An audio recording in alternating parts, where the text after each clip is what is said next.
दीक्षित।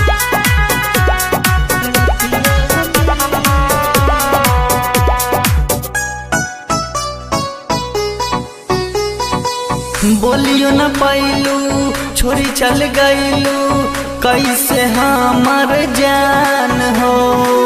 तन्हा सा मोर लागे जिंदगिया दुनिया लागे वीरान हो।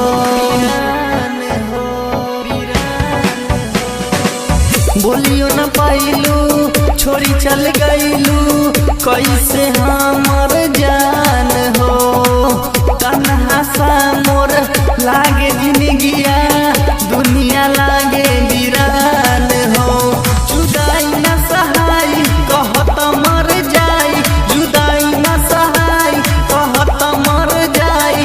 आबेलू याद रतिया में नींद आवे न अखिया में, बड़ी याद आवे रतिया में। नींद आवे न अखिया में,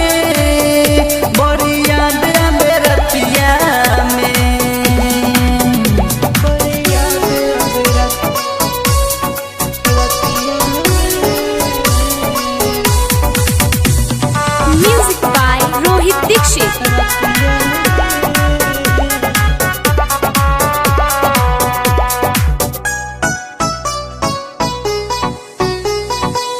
खैलू क्रिया छोड़ब नाही तोहरा के चनलाल हो।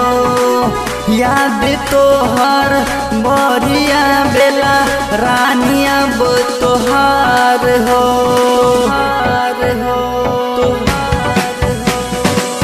खैलू क्रिया छोड़ब नाही तोहरा के चनलाल हो।